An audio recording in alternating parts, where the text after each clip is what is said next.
Hello my soccer universe, for a review of the second legs of the Conference League semi-finals. At least we had one good game.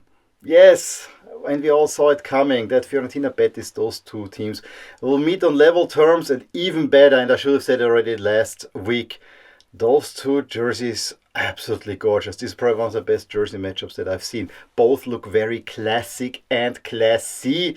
Maybe Betis has a little bit more of an 80s feel, whereas Fiorentina's is more timeless, but wonderful stuff. Betis are in the first final ever. European final, I should add. That is rather remarkable, and I kind of had a feeling that they might be just a little bit better than Fiorentina. I'm actually sad for Fiorentina. They are now out. They could have made a third final in a row, but do you really want to lose them 3 finals in a row? Because I don't necessarily see Fiorentina beating Chelsea. It also means that Fiorentina probably will not qualify for Europe next year, which is also a little bit sad, I gotta say. Chelsea, big favorites. I mean, we saw it already coming in October that they will waltz through to the final. I'm pumped for Betis, who actually had the rough road to make it to this final, but I think they're a really, really good side, and let's see what they will do. But I'm getting ahead of myself. Let's quickly recap what happened yesterday in the evening.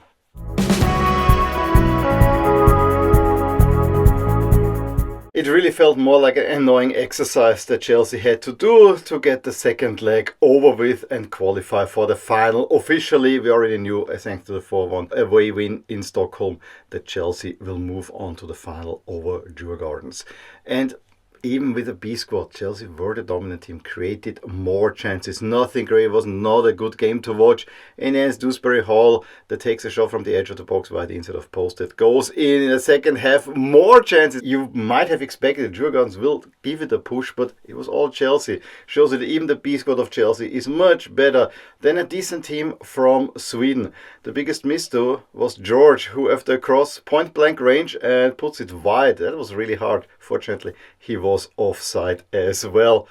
Chelsea through to the final. At least we had one good game on Thursday evening. Fiorentina against Betis lived up to the billing of two teams that meet on relatively level terms, although you could feel overall that Betis maybe just have a little bit more class. Fiorentina coming a little bit more with the grit. And Fiorentina really tried to equalize the deficit from the first leg early on. However, Betis were always dangerous on the counter-attack. In the end, it's then a free kick that's given away, and Antony via the inside of the post in the corner of the hair gets the go-ahead goal for Betis, 3-1 on aggregate. However, Fiorentina not to be outdone. Just a few minutes later, it's a Mandragora corner that Gosens heads in. Then Betis hit the crossbar, but then again it's a corner kick. This time Adler, and again it's Robin goes in the 42nd minute to level the scores on aggregate. And at that moment, you had the feeling that maybe everything is falling towards Fiorentina, but you could also feel in the second half, while the game was very much level and each team always had the potential of creating a chance, that it was all very, very careful. The biggest chance in the second half probably came again after a corner kick, and it's again Robin Gosens who just misses. The ball comes to Moise Kean, who cannot get it back into the game. And maybe the one thing for Fiorentina is they couldn't really get Moise Kean properly in play. Also credit to Betis. I absolutely loved how Antony and Ranieri were winding itself up all the time. Ranieri with a great tackle once, really feeling himself. And at that moment, you actually felt that the momentum is falling more towards Fiorentina. But then Betis had actually 2 good chances late on to actually win it and made the right changes. I think that the bench was deepened, especially with Abde coming on and then later on Ruibal. These were the changes that Fiorentina actually could not do. They brought on Beltran and Parisi for Gosens and Albert Gudmundsson, who had run themselves ragged, but that actually decreased the quality at Fiorentina, I'm sorry to say. The winning goal on aggregate for Betis though was a weird one. It was a kick out from the goal that Ruibal controls, plays it over to Antony, who runs into the box and sees Abde on the other side, who has it easy to score into the empty net. It's in the 97th minute. And Fiorentina tried, but really had a hard time breaking down Betis, even creating chances. There was almost nothing. The biggest chance fell in the 118th minute to Abde again, who hit the post.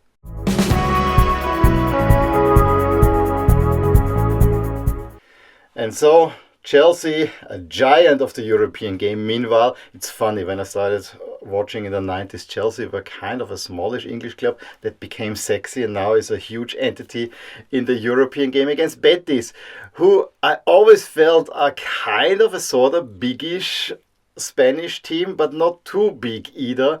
They're in their first ever European final. Maybe the Conference League will become Betis' competition now, the same way that the Europa League was Sevilla's competition. That would actually be something funny overall. The one thing we all know, Chelsea have to be considered the huge favorites, and my model also says that they're the huge favorites. But the one thing is, Spanish teams do not lose finals. Also, I want to point out this is the first final of the Conference League ever. I mean, it's only the fourth ever, but it's the first one without an Italian team in there. Another tier on my side, but again, a little bit of change might not be bad. We also have a good chance of having two teams play in their home jerseys, which is also something that I do like. Let me know in the comments, do you think that Betis can upset Chelsea, or will it be Chelsea rolling through this competition with only a single loss in a meaningless game at home against Legia? That is for me the big question. This Betis team is a little bit like PSG. They only hit the stride once they made it to the knockout stages. So yeah, dangerous. I think this Betis side is actually real fun to watch. I have some hope that Betis will give Chelsea a run for their money. In any case, give me a thumbs up if you enjoyed this video. Subscribe to my channel if you want to see more videos like these, and I'll talk to you soon about more things in my soccer universe. Bye! Hey there, I really hope you enjoyed this video, and if you did, here are some videos and playlists that you may enjoy too. Also, please consider subscribing to my channel and hit the little bell icon so you get notified whenever something happens in my soccer universe. And with that, have a wonderful day.